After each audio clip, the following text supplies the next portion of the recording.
আল্লাহ রাসূল সাল্লাল্লাহু আলাইহি ওয়াসাল্লাম এই সাহাবী একটা বাক্য বলেছিলেন আমাদের জন্য শিক্ষণীয়।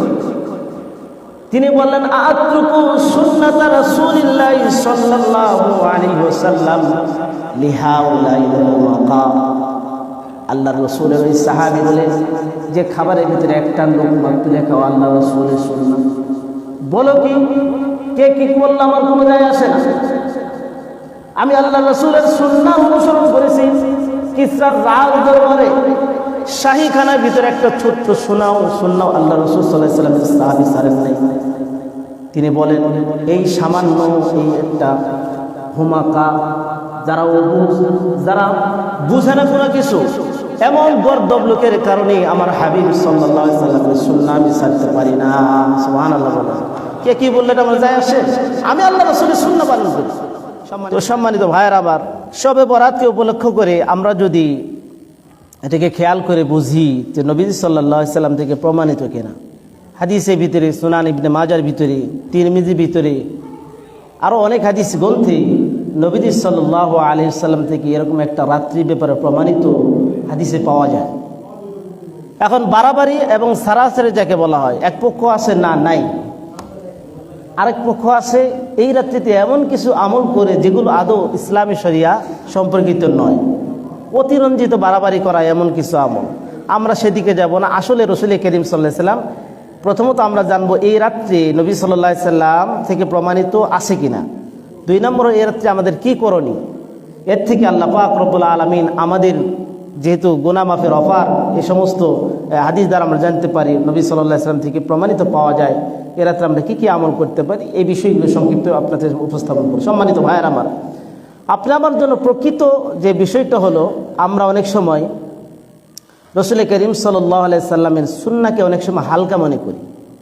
সুন্নত, এটা তো সুন্নত, এটা তো আর ফরজ না, এমন মানসিকতা আমাদের ভিতরে অনেকের ভিতরে আসে। এটা সুন্নত, এটা তো ফরজ না। না ভাই, রাসূল করিম সাল্লাল্লাহু আলাইহি ওয়াসাল্লাম যা বলেছেন, যা করেছেন, এটাও আল্লাহর আদেশ। আল্লাহ পাক রব্বুল আলামিন বলেছেন পবিত্র কোরআনের ভিতরে, ইন হুয়া ইল্লা ওয়াহয়ুন ইউহা। রাসূল করিম সাল্লাল্লাহু আলাইহি ওয়াসাল্লাম এমন কোনো আমল করেননি, এমন কোনো কথা বলেননি যেটা আল্লাহ পাক রব্বুল আলামিনের পক্ষ থেকে ওহী ছিল না। তো নবী সাল্লাল্লাহু আলাইহি ওয়াসাল্লাম যা বলতেন, যা করতেন, যা তিনি সমর্থন করেছেন, সব আল্লাহর পক্ষ থেকে ওহী। সুতরাং প্রিয় নবী সাল্লাল্লাহু আলাইহি ওয়াসাল্লাম থেকে তার প্রমাণিত এই বিষয়টি আপনাদের সামনে উপস্থাপন করব। সুতরাং প্রিয় নবী সাল্লাল্লাহু আলাইহি ওয়াসাল্লাম থেকে প্রমাণিত হাদিস পাওয়া যায়, নবী সাল্লাল্লাহু আলাইহি ওয়াসাল্লাম লাইলাতুন নিসফি মিন শাবান, এই রাত্রিতে ভিন্ন অনেক কিছু আমল করেছেন। সেটাও আমরা যদি আমল করি, আশা করা যায় আল্লাহ পাক রব্বুল আলামিন আমাদেরকেও সেই আমলের প্রতিদান আল্লাহ তাআলা দান করবেন। শবে বরাত শব্দ যদি আপনি কোরআনে এবং হাদিসে খুঁজেন, সারা জীবন খুঁজলেও কিন্তু পাবেন না। কেন পাবেন না? এই কথাটা আপনাদের সামনে বলতে চাই। আমরা তো নামাজ পড়ি, সকলেই নামাজ বলি, কিন্তু নামাজ এটা আরবি শব্দ না ফার্সি শব্দ? বলেন, ফার্সি শব্দ না? রোজা আরবি শব্দ না ফার্সি শব্দ? ফার্সি শব্দ। এখন আপনি যদি হাদিসের সমস্ত গ্রন্থ, পবিত্র কোরআন এবং কোরআনের যত তাফসীর আছে, এগুলোর ভিতরে যদি নামাজ শব্দ খুঁজেন, পুরো জীবন আপনি খুঁজে পাবেন না। রোজা শব্দটাও যদি খুঁজেন, তাও পাবেন না। ভুল বুঝেন না, আবার হুজুর কইছেন নামাজ রোজা নেই, না না, এই শব্দগুলো নাই। তাই বলে কি নামাজ নিয়ে কথা বলা যাবে?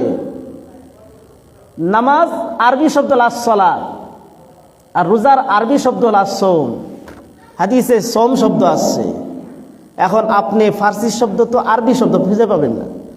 তাহলে শবে বরাত এটা হলো ফার্সি শব্দ, সব রাত্রি বারাতের মুক্তি, এটা আমাদের সমাজে প্রচলিত একটা শব্দ। ধরেন এই শবে বরাত শব্দটাকে বাদই দিলাম, এটা আমি নিলাম না, কিন্তু হাদিসে যে শব্দ আছে লাইলাতুন নিসফি মিন শাবান, শাবানের 14তম দিবাগত রাত্রির ব্যাপারে, এটাকে কেমনে আপনি এটাকে স্কিপ করবেন কীভাবে? এটা স্কিপ করার কোনো সুযোগ নেই। রাসূল করিম সাল্লাল্লাহু আলাইহি ওয়াসাল্লাম থেকে প্রমাণিত এই আমল অবশ্যই শরীয়ত প্রমাণিত, তবে এমন কিছু আমল করা প্রয়োজন যেটা প্রিয় নবী সাল্লাল্লাহু আলাইহি ওয়াসাল্লাম থেকে প্রমাণিত, সাহাবায়ে কেরাম থেকে প্রমাণিত, কিন্তু এমন কিছু করা যাবে না যারা রাসূল করিম সাল্লাল্লাহু আলাইহি ওয়াসাল্লাম থেকে প্রমাণিত নয়। তাহলে আমরা কি কি করতে পারি? রাসূল করিম সাল্লাল্লাহু আলাইহি ওয়াসাল্লামের সুন্নাহই হলো আমাদের জন্য মুক্তির পথ, সফলতার পথ।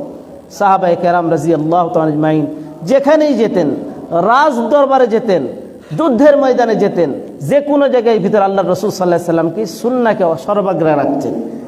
আল্লাহ রসুলের সুন্নাহ একদিকে আর পুরা দুনিয়া আরেকদিকে। এজন্য অসংখ্য অগণিত ঘটনা পাওয়া যায়। আমাদের ভিতরে আবেগ এক জিনিস, কিন্তু আবেগের ভিতরেও যদি এলেম না থাকে, আল্লাহ রসুলের সুন্নাহ তরিকা পদ্ধতিতে না থাকে, তাহলে সেই আমল গ্রহণযোগ্য হবে না। আল্লাহ রসুল সাল্লাল্লাহু আলাইহি সাল্লাম 3 জন সাহাবী নবীজির বাড়িতে গেছেন, আম্মাজানকে জিজ্ঞাসা করছেন, নবীজি সাল্লাল্লাহু আলাইহি সাল্লাম রাত্রিবেলা কি আমল করতেন আমাদেরকে একটু বলেন। তো যখন আম্মাজান রাদিয়াল্লাহু তাআলা আজমাইন ওই 3 জন সাহাবীকে বললেন যে নবীজি সাল্লাল্লাহু আলাইহি সাল্লাম এই আমল করতেন, তো তারাও এই বিষয়টা সহিহ বুখারীতে এই হাদিসটা আছে। তো নবীজি সাল্লাল্লাহু আলাইহি সাল্লামের সাহাবী শুনলেন, নবীজির আমলের কথা শুনলেন, শুনেও নিজের কাছ থেকে একটু মনে হলো যে তাদের আমলের সাথে নবীজির আমলের সাথে মিলে না। তারা মনে করলো নবীজি সাল্লাল্লাহু আলাইহি সাল্লামের মাকাম তো অনেক বড়, কিন্তু তাদের পক্ষ থেকে একটা সিদ্ধান্ত নিলেন, 3 জনে 3 সিদ্ধান্ত নিলেন। এই হাদিস বহুবার শুনেছি আপনাদেরকে। একজন বললেন যে নবীজির মাকাম তো অনেক বড় আল্লাহ পাক রব্বুল আলামিনের কাছে, তবে আজকে থেকে আমি সিদ্ধান্ত নিলাম আর কোনোদিন রাত্রিবেলা ঘুমাবো না, সারা রাত্রে ইবাদত করব। ভাই নিয়তটা সুন্দর না? কি বলেন? আরেকজন বলতেছে যে আমি আর জীবনে যতদিন এখানে ভিতরে বেঁচে থাকবো কোনোদিন আর এই দিনের বেলা আর খাবো না, তথা আমি সারা জীবন দিনভর রোজা রাখবো। আরেকজন বলতেছে যে সাংসারিক ঝামেলার ভিতরে যাব না, তথা আমি বিবাহ করব না। 3 জন সাহাবী 3 কথা, কিন্তু নবীজি সাল্লাল্লাহু আলাইহি সাল্লামের এই কথা আল্লাহ পাক রব্বুল আলামিন জিবরাইল আলাইহিস সালাতু ওয়াস সালামের মাধ্যমে জানিয়ে দিলেন। তো নবীজি সাল্লাল্লাহু আলাইহি সাল্লাম থেকে যখন জানতে পারলো, ওই 3 জন সাহাবীকে বলতে থাকলেন, তাদের কাছে জিজ্ঞাসা করলেন যে তোমরা এই কথা বলেছো। বলেছি। তাহলে এখন আপনারাই বলেন যে এই 3 জন সাহাবীর তাদের যে নিয়ত এবং তাদের যে আবেগ, এটা কিন্তু কোনো অসুবিধা নেই, কারণ সবাই আমলের জন্যই তো বলছে সারা রাত্রে ঘুমাবো না, আর দিনের বেলা রোজা রাখবো, আর বিবাহ শাদী করবো না। তো নবীজি সাল্লাল্লাহু আলাইহি সাল্লাম পরে বলে দিলেন শেষে কথা, না, যে আমি হলাম সব থেকে বেশি আল্লাহকে ভয় করি, আল্লাহকে সব থেকে বেশি ভয় করি। আমি রাত্রেবেলা ভাগ করি, কিছুক্ষণ ঘুমাই, কিছুক্ষণ ইবাদত করি, আবার আমি আল্লাহকে ভয় করি। আমি দিনের বেলা কখনো রোজা রাখি, আবার কখনো ইফতার করি, আবার আমি বিবাহ শাদী করেছি। তো সুতরাং এই আবেগ ঠিক আছে, কিন্তু আবেগটা যদি প্রিয় নবী সাল্লাল্লাহু আলাইহি সাল্লাম তরিকা পদ্ধতি না হয়, সেটা গ্রহণযোগ্য হবে না। নবীজি সাল্লাল্লাহু আলাইহি সাল্লাম বুঝাই দিলেন উম্মতের জন্য আল্লাহ পাক রব্বুল আলামিন যে সিস্টেম পদ্ধতি বলে দিয়েছেন, কোনো মানুষ না ঘুমায় থাকতে পারবে না, কোনো মানুষের শরীর চাহিদা আছে, বিবাহ শাদী না করেও থাকা সম্ভব নয়। নবীজি সাল্লাল্লাহু আলাইহি সাল্লাম সুন্নাহ বললেন, ফামান রাগিবা আন সুন্নতি ফালাইসা মিন্নি, দেখো যে আমার সুন্নতের অনুসরণ যারা না করবে, যা বিপক্ষে চলে যাবে, তারা আমার উম্মতের অন্তর্ভুক্ত নয়। নাউজুবিল্লাহ বলেন। এই জন্য সম্মানিত হাজিরিন, নবীজি সাল্লাল্লাহু আলাইহি সাল্লামের সুন্নাহ সাহাবায়ে কেরামের সফলতার পথ ছিল, সেটাও আমাদের পথ। হযরত হুযায়ফাতুল ইয়ামান রাদিয়াল্লাহু তাআলা অনেক লম্বা ঘটনা বলার সুযোগ নেই, শুধুমাত্র রাজ দরবারে, কেসরার দরবারের ভিতরে সেখানে খাবার বসছে, খাবারের সময় একটা লুকমা পড়ে গেছে। তো হুযায়ফাতুল ইয়ামান রাদিয়াল্লাহু তাআলা আনহু ওই খাবারের লুকমাটা তুলে নিছে।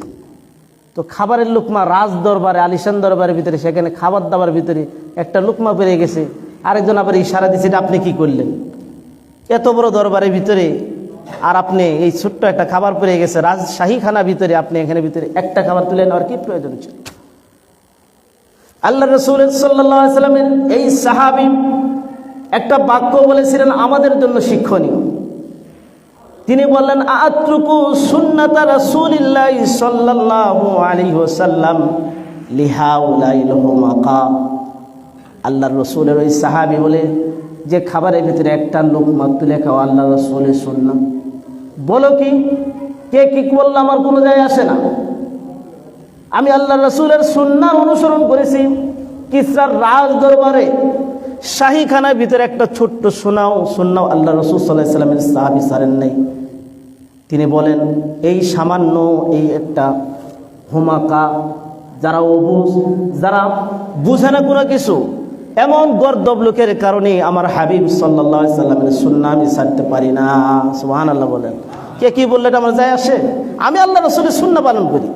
সম্মানিত ভাইরা আমার, রাসূল করিম সাল্লাল্লাহু আলাইহি সাল্লাম সুন্নাহ, এটাকে অবজ্ঞ করার সুযোগ নেই। নবী সাল্লাল্লাহু আলাইহি সাল্লাম আলোচনা শেষ পর্যায়ে যেহেতু 3টা হাদিস সংক্ষিপ্তভাবে উপস্থাপন করি। আন আবি মুসা আশআরী রাদিয়াল্লাহু তাআলা, দেখবেন কি আপনারা দেখবেন এই হাদিসগুলো নিয়ে কাটাই ছাটাই বাটাই করে অনেক সময় বক্তব্য বয়ান শুনে থাকেন আপনারা। বলবে যে এই হাদিসগুলো জাল জয়ীফ, দুর্বল। তার মানে এই সমস্ত একটা ফজিলতপূর্ণ রাত্রিতে কোনোভাবে যেন উম্মত গুনাহ মাফ না করাইতে ইবাদত না করতে পারে, এরকম ধরনের কিছু মানুষদেরকে বিভ্রান্ত করা, এটাকে বিদআত বলার কোনো সুযোগ নেই। দেখেন রাসূল করিম সাল্লাল্লাহু আলাইহি ওয়াসাল্লাম আবি মুসা আশআরী রাদিয়াল্লাহু তাআলা আন রাসূলিল্লাহ সাল্লাল্লাহু আলাইহি ওয়াসাল্লাম ক্বালা ইন্নাল্লাহা লা ইত্তালিউ ফি লাইলাতিন নিসফি মিন শাবান। এই লাইলাতিন নিসফি মিন শাবান হাদিসে শব্দ আছে ফায়াগফিরু লিজামিই খালকি ইল্লা লিমুশরিকিন ওয়া মুশাহিদিন। সুনান ইবনে মাজাহ 1390 নম্বর হাদিসে রাসূল করিম সাল্লাল্লাহু আলাইহি ওয়াসাল্লাম বলেছেন, এই রাত্রিতে 14তম দিবাগত রাত্রিতে আল্লাহ পাক রব্বুল আলামিন সমস্ত মাখলুককে আল্লাহ তাআলা ক্ষমা করে দেন। তবে মুশরিক যারা তাদেরকে ক্ষমা করেন না, আর মুশাহিন যারা অন্যের সাথে বিদ্বেষ পোষণ করে তাদেরকে ক্ষমা করেন। তাহলে এই রাতের ফজিলত পাইলাম।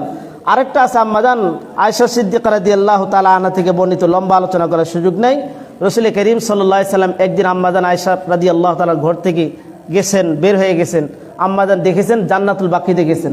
তো নবীজি সাল্লাল্লাহু আলাইহি সাল্লাম বলতেছেন, আয়েশা তুমি কি জানো এই রাত্রিতে একটা কি ফজিলতপূর্ণ? নবীজি সাল্লাল্লাহু আলাইহি সাল্লাম বলেন, ইন্নাল্লাহা তাআলা ইয়ানজিলু লাইলাতান নিসফি মিন শাবান ইলা সামাই দুনিয়া ফায়াগফিরু লিআকসারি মিন আদাদি শারি গানামি কালবিন। বনি কাল গোত্রের যে বকরি আছে, এই বকরির যে পশম আছে, এই পশমের থেকেও বেশি পরিমাণ আল্লাহর গুনাহগার বান্দাকে আল্লাহ ক্ষমা করে থাকেন। নবীজি সাল্লাল্লাহু আলাইহি সাল্লাম বলেছেন যে হযরত ইযা কানাত লাইলাতুন নিসফি মিন শাবান ফাকুমু লাইলা ওয়া সুমু নাহারা, যখন লাইলাতুন নিসফি মিন শাবান আসে তোমরা রাত্রিবেলা ইবাদত করো এবং পুরো দিন রোজা রাখো। সম্মানিত ভাইয়ারা আমার, এই তিনটা হাদিস দ্বারা কিছু আমল আমরা জানলাম, এর ভিতরে সীমাবদ্ধ থাকা। তাহলে বোঝা গেল আল্লাহ পাক রব্বুল আলামিন এই হাদিসে কি ক্ষমা করে থাকেন, বলেছেন। আল্লাহ তো এমনি প্রতি রাত্রি মানুষকে আহ্বান করে থাকেন, কে এমন গুনাহগার আমার কাছে ক্ষমা চাও, আমি ক্ষমা করে থাকি। ওই হাদিস দ্বারা ওটা যদি সহি হয়, এটাকে দুর্বল করার কোনো সুযোগ নেই। তো সবে বরাতে আমল করা তথা লাইলাতুন নিসফি মিন শাবান হাদিস থেকে প্রমাণিত একটা আমল। অবশ্যই আমরা যথাসাধ্য এখানে অনির্ধারিত এই সূরা পড়া লাগবে, তারপরে এই কত রাকাত পড়া, এরকম কোনো সুযোগ নেই। অন্যান্য দিন যেরকম স্বাভাবিক আমল করেন, আপনি চাইলে এই রাত্রিতে আল্লাহর জন্য আল্লাহর কাছে আপনি আমাদের গুনাহ আল্লাহর কাছে ক্ষমা করা প্রয়োজন, তাই না? এজন্য এই রাত্রি আল্লাহ পাক রব্বুল আলামিন উম্মতকে অফার দিয়েছেন, এই অফারটুকু আমরা অবশ্যই গ্রহণ করব। রাত্রিবেলা যথাসাধ্য অনির্ধারিত আপনি যদি মনে করেন 2 রাকাত নামাজ সারা রাত্র পড়লেন এবং 2 রাকাত নামাজে কোরআন শরীফ পুরাটা শেষ করলেন, তাও হবে, অসুবিধা নেই। কোরআন শরীফ তেলাওয়াত করা, কিছুক্ষণ জিকির আজকার করা, কিছুক্ষণ দোয়া করা। আল্লাহ রাসূল সাল্লাল্লাহু আলাইহি ওয়াসাল্লাম প্রমাণিত যে কবরস্থানের ভিতরে তিনি অনেকে আমল করে থাকেন, একটা প্রমাণ আছে। তবে নবীজি কোনো সাহাবীকে নেন নাই। আমরা তো দলবদ্ধভাবে কবর জিয়ারত করি, নবীজি কোনো সাহাবীকে নেন নাই, কিংবা পরবর্তী কোনো নবীজি সাল্লাল্লাহু আলাইহি ওয়াসাল্লাম কোনো সাহাবীকে এইভাবে বলেননি। নবীজি একটা আমল করেছেন, আপনি চাইলে একটা অপশন আছে, আপনি চাইলে যে কোনো জায়গার ভিতরে আপনি কি কবরস্থানে দোয়া করতে পারেন। আর সাথে সাথে অনির্ধারিত ইবাদত, পরের দিন রোজা রাখা, এটাও যেহেতু প্রমাণিত। এই কয়টা আমল আমরা পালন করার চেষ্টা করব। সেই সাথে আতশবাজি এবং আড্ডাবাজি এই সমস্ত কার্যকলাপ থেকে আমরা বিরত থাকবো ইনশাআল্লাহ। থাকবো তো ইনশাআল্লাহ, যথাসাধ্য চেষ্টা করবো। আল্লাহ পাক রব্বুল আলামিন আমাদেরকে অবশ্যই ক্ষমা করুন এবং এই রাত্রির ফজিলত বরকত আল্লাহ তাআলা আমাদেরকে নসিব করুন। নবীজি সাল্লাল্লাহু আলাইহি সাল্লাম তোর হাদিস দ্বারা প্রমাণিত আমল কোন বক্তা কী বললে এটা আমাদের জানা প্রয়োজন নেই। এখানে ভিতরে আমরা হাদিসের ভিতরে পাইলাম। অবশেষে যে কথাটাই আমরা বলবো আপনাদের কাছে আলোচনাবাদ, নবীজি বলেছেন এই রাত্রিতে আল্লাহ ক্ষমা করে থাকেন। সুতরাং সমস্ত বক্তব্য এক্সপান্ড করে দিয়ে আল্লাহর কাছে ক্ষমা প্রত্যাশী হয়ে যথাসম্ভব আমরা রোনাজারি করার চেষ্টা করব। আল্লাহ পাক রব্বুল আলামিন সবাইকে তৌফিক দান করুন। আগামী মঙ্গলবার দিবাগত রাত্রিতে এখানেও যথাসাধ্য আমল হবে, সারা রাত মসজিদ খোলা থাকবে।